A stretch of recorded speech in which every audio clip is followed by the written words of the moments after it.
আসসালামু আলাইকুম বন্ধুরা, রিজওয়ানা কিচেনে সবাইকে স্বাগত জানাই।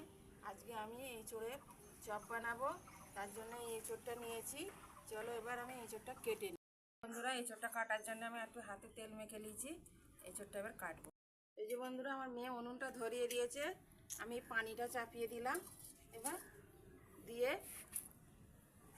এই যে এঁচোড়টা আর আলুটা কেটে নিয়েছি দিয়ে দিব।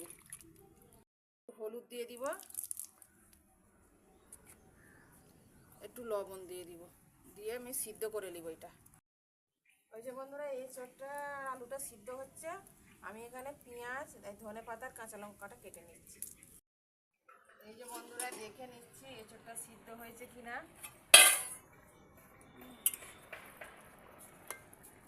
একটু বাকি আছে, আমি আরও একটু সিদ্ধ করে নিব।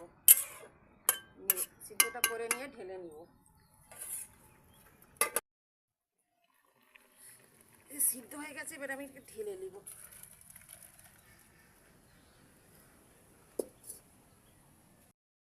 পুরটা তৈরি করবো এবার চপের, ওই জন্য তেল দিয়ে দিলাম। ওই তেলেতেই বাদাম কটা ভেজে নিব। বাদামটা এবার তুলে নিব, ভাজা হয়ে গেছে, তুলে নেব। আমি একটু পেঁয়াজ দিয়ে দিব। যে আমি গরম গরমই এগুলোকে একটু চটকে নিচ্ছি। এই পেঁয়াজটা এরকম হয়ে গেছে, বাদামি কালার। এবার টমেটো দিয়ে দিব, 5 ফোড়ন দিয়ে দিব, একটু লবণ দিয়ে দিব,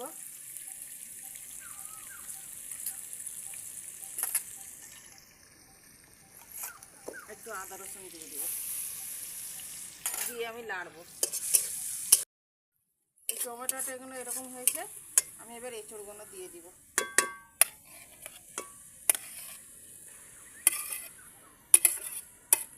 জিরা আর হলুদটা দিয়ে দিব। এবার আমি বাদাম দিয়ে দিব,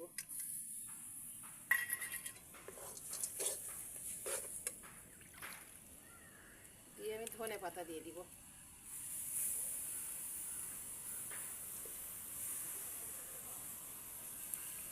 একটা কাঁচা লঙ্কা কুচিয়ে রেখেছি, দিয়ে দিব। দিয়ে আমি আবারও ভাজবো। এই যে বন্ধুরা, আমার পুরটা রেডি হয়ে গেছে, আমি এবার একে নামিয়ে নিব। এই যে বন্ধুরা, পুরটা আমি ঢেলে নিয়েছি, ঠান্ডা করতে দিয়েছি। ঠান্ডা করে আমি এবার চপের আকারে গড়ে নিব। এই যে বন্ধুরা, ময়দা নিয়েছি আমি। যতটা ময়দা নিয়েছি অতটাই বাটি মেপে পানি নিচ্ছি। এই পানি দিয়ে ময়দাটাকে ভালো করে আমি মিক্স করে নেব, নিয়ে চপগুলো গড়বো বলে নিচ্ছি। এই যে বন্ধুরা, আমি পুরোটা ঠান্ডা করে এরকম গোল করে নিয়েছি। এর হাতের সাহায্যে এরকম করে চাপ দিব, আর ময়দা দিয়ে এরকম করে একবার করে করে নিয়ে এই বিস্কুটে দিয়ে দিব, বিস্কুটের গুঁড়োয় দিয়ে আবার আমি এরকম করে মাখতে থাকবো।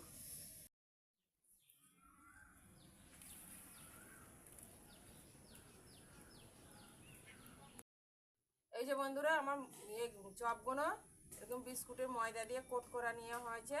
এবার আমি একে ছেঁকে নিব। চপটা ভাজার জন্য আমি কড়াই তেল দিয়ে দিলাম। এবার আমি তেলটা গরম হয়ে গেছে, চপগুলো একটা একটা করে তেলে ছাড়বো। আমি আবারও ছেড়ে দিচ্ছি, দিয়ে ভেজে নিব। এই যে 1 পিঠ করে হয়ে গেছে বন্ধুরা, আমি এবার উল্টে দিব। এরকম করে দিয়ে এরকম করে বাদ বাকি সব চপগুলো আমি ভেজে নেব।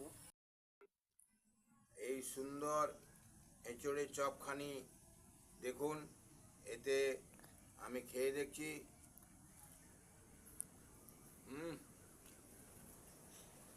খুব মজা হয়েছে, খুব টেস্টি হয়েছে।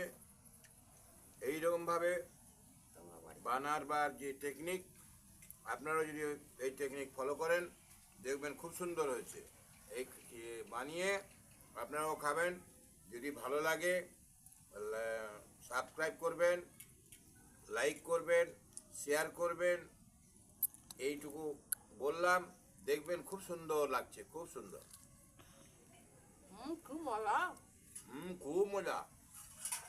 আমাদের দিবে।